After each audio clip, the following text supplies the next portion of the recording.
The Hunt for Dansksi by W.A. Blinko. Time was running out. A fragile peace deal had been reached. The catch? Bring the outlaw Dansksi to justice. Dansksi had played the defense corps off against the Sylvanus system perfectly. The bounty of 10 million credits was the largest ever offered by the Elder Council, gaining interest from all corners of the United Colonies. Nanas didn't need the money. A life of privilege meant he had to find other challenges in life, the thrill of the hunt, and the satisfaction of bringing men like Dansksi to justice. He watched as the election on Oblar descended into chaos, and the fallout with Sylvanus was more than he could stand. He had friends on Oblar, friends that hoped for a better life, making this personal. Dansksi had declared war on what Nanas believed, and he would make Dansksi pay. Dansksi had disappeared, proving himself a worthy adversary. After almost puppeteering a war, Nanas wondered if Dansksi had ever faced the consequences of his actions. He surfed the dark web for clues. Dansksi was a professional and had covered his tracks well. Patience were the key. Sooner or later, Dansksi would make a mistake. Finally, he found something. Nanas checked his gear, a customized stunner, sleek but deadly if needed, a K-bar knife sharp enough to shave with, binoculars, a state-of-the-art sniper rifle. Dansksi hole up was a disused outpost, a smart plan, hiding in plain sight. Traveling light, he boarded his ship. The journey would give him time to memorize the layout of the outpost. He set a course to land a day's hike away from the outpost to avoid detection.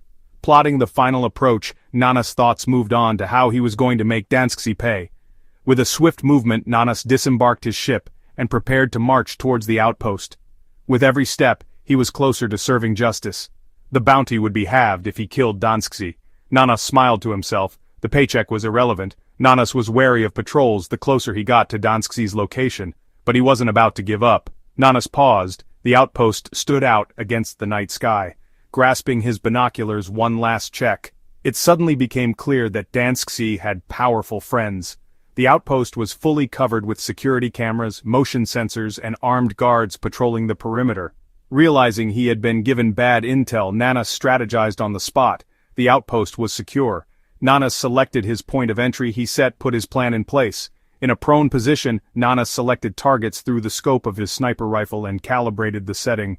With his rifle in place, Nanas moved silently, using shadows for cover. His night vision goggles helped him plot the path ahead.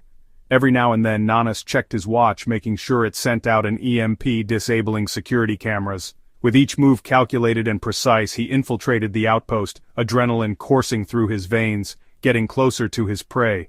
He found Dansksi in a fortified room, surrounded by screens displaying election results. You took your time.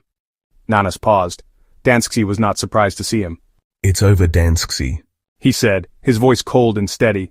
Dansksi didn't flinch. Nanas moved round, making sure he couldn't be jumped. Dansksi smiled. What? You think I hadn't planned for this? I know all about you, Nanas.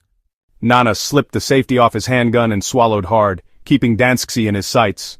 You think this will end here? Who sent you? Was it Sylvanus or— Dansksi sat back. The Elder Council.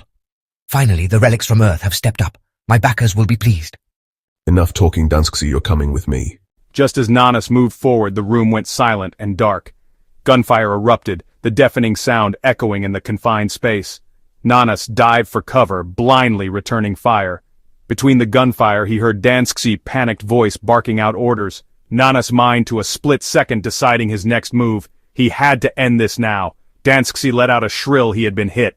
Cussing as he stumbled, Nanas was closing in. Suddenly, Nanas was shoved to the ground, his ribs slammed by Dansksi's boot as he fell. Rolling onto his back, Nanas raised his gun, letting off 2 rounds. A sadistic laugh broke the silence. Nanas got to his feet, cautiously checking the room. With one swift motion, he ducked and pirouetted 180 degrees, slamming his fist into Dansksi.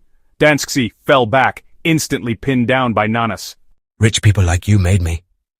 Nanas gripped Dansksi firmly, pulling him up to his face. Criminal scum like you made me, so I guess we were even. Nanas stood up. Dansksi was beaten and in custody. Pushing Dansksi in front of him, using him as a shield, Nanas withdrew from the outpost. You came alone. Dansksi sniggered. The guards outside will cut you down. We will see. A dozen guards greeted them in the courtyard. Dansksi couldn't contain himself. See, I told you, now what? Nanas looked round. He was outgunned, but not outsmarted. We know you're alone, Nanas, so surrender. Nanas backed up against the wall, pulling Dansksi closer.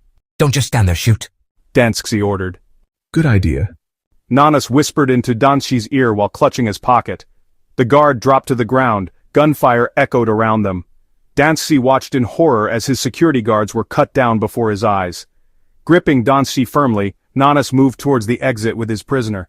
A small vehicle was close by. Without thinking, Nanas headed towards it. Dansksi resisted, but Nanas was too strong for him. The engine fired into life. Nanas approached the fence, and then turned towards the gunfire. Suddenly Nanas stopped and disappeared. Expecting to meet Nanas' accomplices, he was shocked when he returned with a sniper rifle. Nanas noticed the shock on Danski's face. A fully automatic targeting sniper rifle. Every bounty hunter should have one. The last thing Dansksi saw was the ship that would transport him back to justice. Nanas, satisfied with the hunt, plotted a course for the closest precinct to collect his paycheck. And next job. Thanks for watching. Please subscribe. A Cooling Tiger Media production, story by W.A. Blinko. For more details visit wayneblinko.com.